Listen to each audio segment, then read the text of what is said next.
দিল্লির জামে মসজিদের ইতিহাস শুনলে বড় আশ্চর্য হয়ে যাবে। বাদশাহ সম্রাট শাহজাহান তিনি মসজিদ এমনি বানায় নাই, মুসলমানরা আপনার করতেছে, হে আমাদের বাদশাহ, আমাদের মহারাজ, আমাদের জন্য একটা মসজিদ বানান। সম্রাট শাহজাহান মসজিদ বানায় না, মিছিল হলো দিল্লির রাজধানীতে, ইন্ডিয়ার দিল্লির রাজধানীতে মিছিল হলো। মুসলমানরা মিছিল করলেন, মিছিল করার পরে তিনি লজ্জা পেয়ে গেলেন। লজ্জা পেয়ে মসজিদের জন্য জায়গা নির্বাচন করলেন, কিন্তু মাটি ফেলায় না। চমৎকার ইতিহাস দিল্লির জামে মসজিদে। আল্লাহ যদি তৌফিক দেয় এক নামাজ পড়ার চেষ্টা করবেন যদি ইন্ডিয়ায় যাওয়া হয়, কারণ এই মসজিদে আমার নূরের নবী নামাজ পড়েছে। বলবেন হুজুর এইটা আমার কেমন নবী তো অনেক আগেই পর্দা করেছেন, অনেক আগেই বিশ্রামে চলে গেছেন। নবী বলেছেন বুখারী শরীফে, যদি আমাকে কোন স্বপ্নে দেখো সত্যি আমার স্বপ্নে দেখলা, কারণ কি শয়তান ইয়াতাকাল্লামু ফি সূরাতি, শয়তান নূরের নবীর সূরত মোবারক ধরতে পারে না। এই নবী বলে হ্যাঁ বন্ধু, শয়তান এসে ক্ষমতাবান বেশি। নবীজি বলতেছেন যে আমার সূরত শয়তান ধরতে, এই জন্য আমারও যদি কেউ স্বপ্নে দেখো সত্যি আমাকেই দেখলাম। সুবহানাল্লাহ কয় না? আব্বা জানলে আমার রাত্র কথা যারা চলবে আপনার দুজনে আছে, কি কষ্ট। ও সমস্যা নাই, কার কার সমস্যা নাই হাত তুলে দেখান।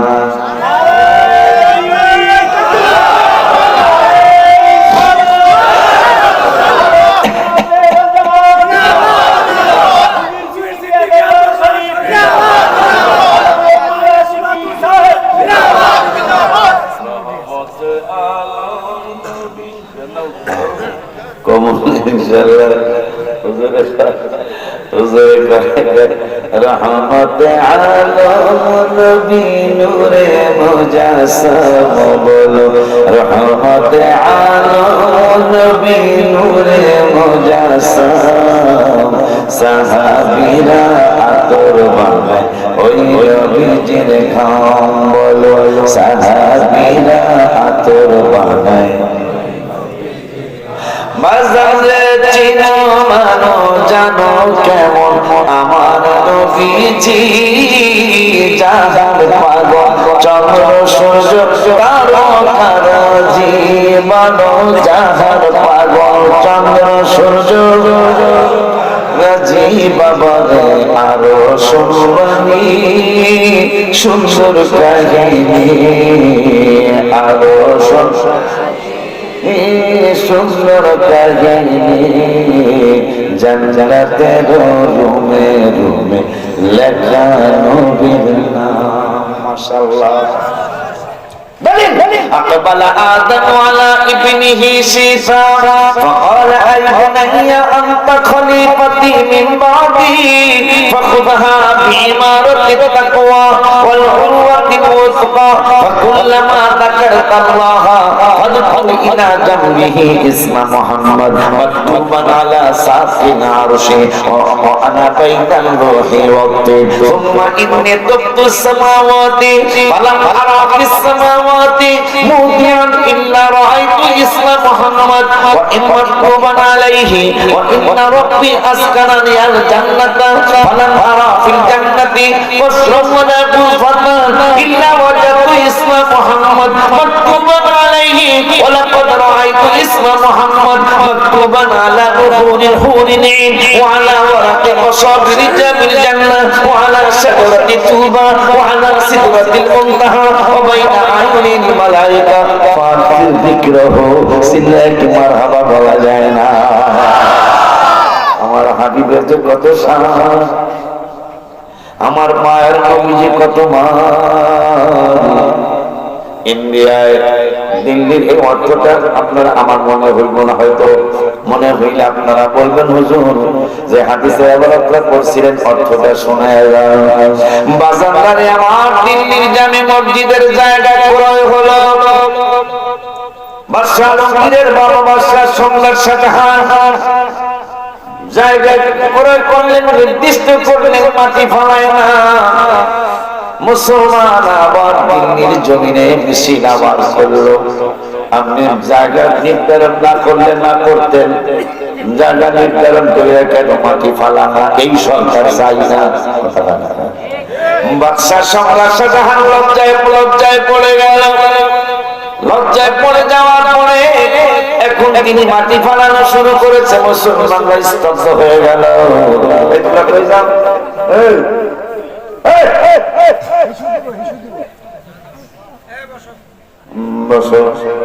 বেশি সমস্যা না হলে যায় না, কারণ আমাদেরকে নিয়ে ওই মাগুলো তো বলছিলাম, আমাদেরকে নিয়ে দুইটা গ্রুপ টানাটানি লাগছে। এক গ্রুপ কোরআনের মাহফিলে যাও, আর এক দলকে দোকান পাটে যাও। অনেক ভেরি বিউটিফুল সব ইংরেজিতে হয়, ভেরি বিউটিফুল সব অনেক ভেরি নাইস দোকান। সালতারা সারলিয়া বই রয়েছে, সালতারা সার বেশি পুরো ভেরি নাইস দোকান। বড় রাস্তার নিয়ে বই রয়েছে, জাল মুড়ি লয়া বই রয়েছে, কথা কয় না। বাজারে আমার আরেকজন রহমতের ফেরেশতা আমাদেরকে ডাকতেছে, তোমরা কোরআনের মাহফিলে যাও, হাদিসের মাহফিলে যাও। আনআমাল্লাহু আলাইহিম মিনান নাবিয়িনা ওয়াস-সিদ্দিকিনা ওয়াস-শুহাদাই ওয়াস-সালিহিনের মাহফিলে যাও। তাইলে কি পাইবা জানো নি? আমার আল্লাহ নিয়ামতকে চারটা ভাগ করেছেন। তার মধ্যে প্রথম ভাগ হলো নবীর দরবার, দ্বিতীয় ভাগ সিদ্দিকের দরবার, তৃতীয় ভাগ শহীদের দরবার, চতুর্থ ভাগ হলো ওলি আল্লাহর দরবার। এই জন্য মুআয ইবনে জাবালকে আমার নূরের নবী সাল্লাল্লাহু আলাইহি ওয়াসাল্লাম বললেন, মুআয ইবনে জাবাল রে, আমলুকিল জান্নাহ, বাংলাদেশের বাদশার নাম জানো, ইন্ডিয়ার বাদশার নাম জানো আব্দুল কালাম জানো, সৌদি আরবের বাদশার নাম জানো সালমান, সৌদি আরবের বাদশার নাম জানো, জর্ডানের বাদশার নাম জানো। এ মুআয ইবনে জাবাল, আমলুকিল জান্নাহ, জান্নাতের বাদশাদের নাম জানতে চাও কিনা? ওয়াসা উখবিরুকুম, হে মুআয ইবনে জাবাল, জান্নাতের বাদশা কারা হবে তাদের নাম জানতে চাও কিনা? মুআয ইবনে জাবাল কুলতু বালা, হ্যাঁ ইয়া রাসূলুল্লাহ, জান্নাতের প্রেসিডেন্টের নাম জানতে চাই। সুবহানাল্লাহ। আমার মনে না থাকলে মনে করবেন, আমার নূরের নবী সাল্লাল্লাহু আলাইহি ওয়াসাল্লাম বললেন, মুআয ইবনে জাবাল রে, জান্নাতের বাদশা যারা হবে এই মানুষগুলারে মানুষ মান্য গণ্য করবে না।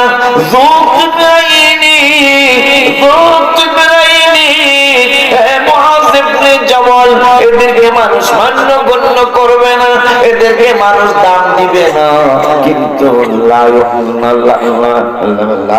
ভুলে গেলাম এবার আমার নূরের নবী সাল্লাল্লাহু আলাইহি ওয়াসাল্লাম বললেন, এই পাগলগুলারে মানুষ দাম দিব না। কিন্তু দাম না দিলেও এরা যদি লাইবাহু আলাল্লাহি লা আকসাম আলাল্লাহি লা আবারহু, আমার আল্লাহ রাব্বুল আলামিন বলেছেন, এই পাগলগুলি যারা জান্নাতের প্রেসিডেন্ট হবে, জান্নাতের বাদশা হবে, এই মানুষগুলারে মানুষ দাম দিব না দুনিয়ায়। কিন্তু আমার আল্লাহর দরবারে অনেক দাম। কেমন দাম? এরা যদি কোনো বিষয় চায়া বসে যেটা অসম্ভব, সম্ভব না, কিন্তু আমার আল্লাহকে বলবে কসম কাটলাম এটা দিতেই হবে, যেটা বড় পিসাব হুজুর করছিল। বরকন্যা যাত্রী সহ ঘূর্ণিঝড়ে ডুবে যায়, 12 বছর পরে ধরা তোমার হাতের ইশারায়। সুবহানাল্লাহ। বরকন্যা যাত্রী সহ ঘূর্ণিঝড়ে ডুবে যায়, 12 বছর পরে ধরা তোমার হাতের ইশারায়। নতুন জীবন পেয়ে তারা, নতুন জীবন পেয়ে তারা তোমার ডাকে হয় হাজির। আঁখি নত শির গাউসুল আজম বড় পীর। 12 বছর আগে চলে গেছে নবীজি বলতেন, মাজার শরীফের হাদিস, সিয়াসিফের হাদিস, যে আরাদিন লাউ আকসামা আলাল্লাহি লা আবারহু, রাওয়াহু ইবনে মাজাহ। এরা যদি কোনো অসম্ভব বিষয় আমার কাছে কসম পয়সা দিতই যেটা বড় বিষয় হয়তো বুড়ি কান্দতেছে, বুড়ি কান্দ কান নদীর পারে বুড়ি কান্দে। বড় পিসা হুজুরের সময় যুবক বুড়ি কয় আদার বেহারি জাহাজের খবর লইতে চললা, তোমার কাছে কয়া লাভ হইব কি? যদি আব্দুল কাদের জিলানীরে পাইতাম তাইলে মনের দুঃখটা কইতাম। বড় পিসা হুজুর কয় যদি কই যে আমি আব্দুল কাদের জিলানী কিনা বেটার চেহারা নাম রাখছস কুয়ারা, বড় সাফর কুয়ারা নাম রাখছস পিয়ারা। বড় পিসা হুজুর কয় বেড়ি যেখানে দেখবি ছাই উড়াইয়া দেখবি তাই, পেলে পেতে পারিস মানিকের তো। বুড়ি যখন এই কথা শুনতে করে তাহলে বইয়া দেখি হোক না হোক, যেহেতু পাগলা কয়ে গেছে যেখানে দেখবি ছাই উড়াইয়া দেখবি তাই, পেলে পেতে পারিস মানিক রতন। আমার 12 বছর আগে এই নদী দিয়ে আমার ছেলে, একমাত্র ছেলে, বিয়া করাইতে পারছিল। বিয়া টিয়া কইলাম আহার সময় ঘুমিয়ে জলে ডুবে গেছে। বড় পিসা বজর কয়েকটা নাতি কইছে না টুপি খুলিয়া টুপি খুলিয়া দরকার কোনো না। বড় পিসা বজর পাগড়ি কিলা কা পাগড়ি পরুন না। আমার আল্লাহ আরহাম করলেন আব্দুল কাদের পাগলামি কইরো না, পাগলামি ছাড়া তোমার কাছ থেকে দাবি আদায় করা যায় না। একটু আগেই তো শুনছেন নূরের নবী হায়াতুন নবী বলেছেন ইবনে মাজাহ শরীফে, লাউ আকসামা আলাল্লাহি লা আবাররাহু, এরা যদি কসম কইতে পারে কোনো ব্যাপারে তাদের ইজ্জত রক্ষাটা আমি আল্লাহ না দিয়া পারি না। বড় বিশ্ববিদ্যালয় পাগড়ি পরবো আমার করবো না, এই বাড়ির দাবি পূরণ করতে হবে। আমার আল্লাহকে কই গেছে হাতি, কই গেছে কষ্ট, কই গেছে চামড়া, কই গেছে হাতের কাজ কারবার, কই কি হইছে কুটুম কোথায় কি হইছে। বড় বিশ্বাস হুজুর তুমি পারবা কিনা এটা খাও। আমি পারি না, এটা কেমনে দাও না। সুবহানাল্লাহ, আমি পারি না এটা কেমনে কই, তাইলে তার তুমি বুঝাই দিছো। মনে রাখবেন রাস্তা আমাদের মনে করে দিয়েছিল জান্নাতের বাদশা কারা। সুবহানাল্লাহ বলেন। আমি বলি না আমার নূরের নবী হায়াতুন নবী জিন্দা নবী রাহমাতুল লিল আলামিন নূরানি জওয়ান মোবারকে বলেছেন, ওই হাবিবের একজন আশিক কবি নজরুল কেন রাখলেন সেই ফুল নিয়ে কাড়াকাড়ি চাঁদ সূরজ গ্রহ তারা ফকির বাদশা দরবেশ সাহেব পড়তে গলার মালা কেন রাখলেন সেইটার সার সংক্ষেপ আমি আপনাদেরকে বুঝাই যাই। আব্বা জানদারে বাবা জানদারে দিল্লির জামি মসজিদ কেমনে হলো, কেন তো চমৎকার হলো। বাদশাহ শাহজাহান জায়গা কিনলেন, মাটি ফেলায় না, মুসলমানরা আবার মিছিল করলেন, আপনি মাটি ফেলান না, না জায়গা নির্দিষ্ট না করতেন, এখন কইরা গেল মাটি ফেলান না। মাটি ফেলানো শুরু হলো, একবারে জায়গা ভরে গেল কিন্তু বিল্ডিং বানায় না। মুসলমানরা আবার মিছিল করলেন, আপনি মাটি ফেলাইলেন এখন বিল্ডিং বানান না কেন, না পারলে আপনি রাজ্য ছেড়ে চলে যান। সম্রাট শাহজাহান এখন বিল্ডিং বানানো শুরু করলো, বিল্ডিং বানানো হয়ে গেল। বিল্ডিং বানানো হয়ে যাওয়ার পরে দরজা জানানো তালা লাগানো হয়ে গেছে, কাউরে নামাজ পড়তে দেয় না, কাউরে নামাজ পড়তে দেয় না। মুসলমানরা আবার মেশিন করলো, আপনি না বানাইলে না বানাইতেন, বানায় কেন তালা লাগায় রাখলেন, বানায় কেন তালা লাগায় রাখলেন। হঠাৎ একদিন তিন পিনানো শুরু হয়েছে সারা ভারতে, টুন টুন টুন টুন টুন। মানুষকে কি হয়েছে, দিল্লির জামে মসজিদে নামাজ হবে। সুবহানাল্লাহ, দিল্লির জামে মসজিদে নামাজ হবে। লক্ষ লক্ষ মুসলমান জামায়াত হয়ে গেল, কারণ আমাদের সারা জীবনের আকাঙ্ক্ষা রাজধানীর জমিন আমাদের মুসলমানদের একটা মসজিদ হবে। দিল্লির জামে মসজিদে নামাজ পড়ার জন্য মুসলমান হাজির, লক্ষ লক্ষ মুসলমান। এখন ইমামতি করব কে? বাদশা শাহজাহান ঘোষণা করলেন, যার জীবনে আসরের নামাজ কাজা হয় নাই সে আজকে প্রথম ইমামতি করবে দিল্লির জামে মসজিদে। কেন বললেন? আমার আল্লাহ দ্বিতীয় পারার 18 পৃষ্ঠায় বললেন, হাফিজু আলাস সালাওয়াতি ওয়াস সালাতিল মুস্তা। আবার আরেক জায়গায় নবী নবীজি বললেন খৈরুল উমুরি আওসাতুহা, মধ্যম পন্থা অবলম্বন করতে বলেছেন আমার মায়ার নবী, নূরের নবী। মধ্যম পন্থা অনেক চমৎকার। আমার আল্লাহ বললেন, হে পাগলারা, হাফিজু আলাস সালাতি ওয়া সালাওয়াতি, নামাজের হেফাজতের কথা বললেন, তার মধ্যে বললেন ওয়াস সালাতিল মুস্তা, মাঝখানের সালাতের ব্যাপারে আরো তোমরা সচেতন হইবা, মানে আসরের নামাজের ব্যাপারে আরো সচেতন হইবা।